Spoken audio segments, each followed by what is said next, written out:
Hi, Awakening community. This is Mike Chu with another Bible nugget for the month of August.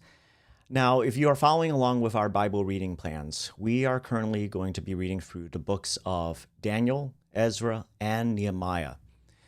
Today's nugget's just going to specifically focus on the book of Daniel.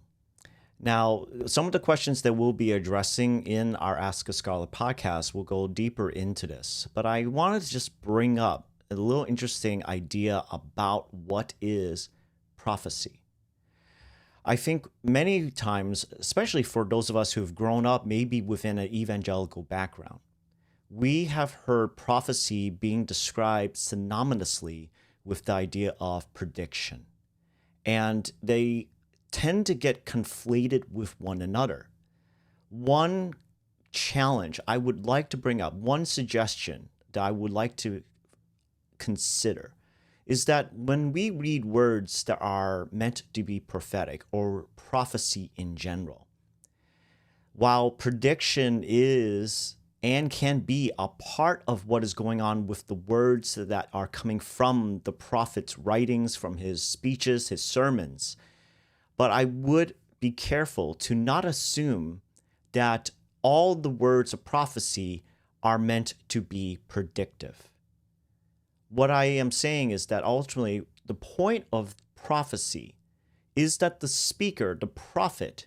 is taking on the role of being a herald, a person speaking on behalf of the king, in this case, the creator God. And so when we read words of prophecy, they may actually be addressing a situation or a description of the past, of the present, and yes, sometimes of the future. But the primary thrusts of the prophecy, of the words of prophecy, are meant to help us as human beings, as the audience, understand how does God view and think of a particular subject and situation that he is addressing through his herald, his prophets. And so whenever we read words that are coming from books that may be attributed to a prophet, such as Daniel,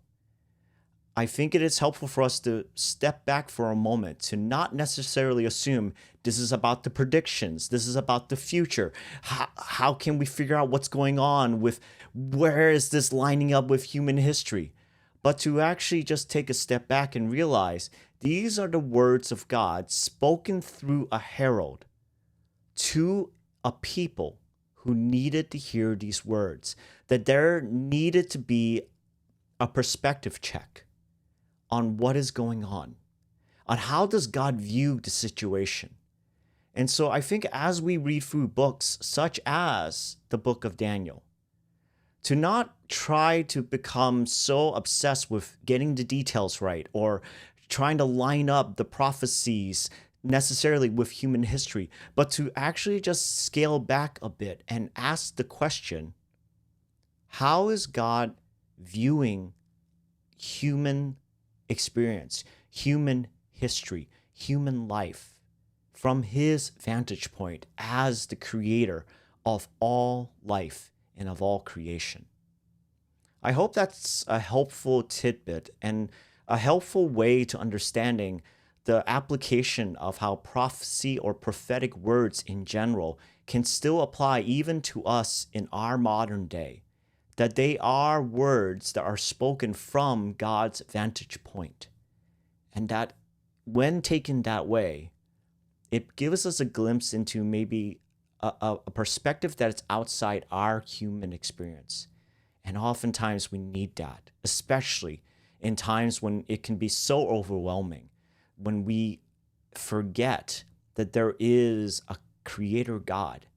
who is above the waters, who is above the pain, who is above the confusion of our times, that yet he is transcendent above all things because he is the creator of all life and of all creation.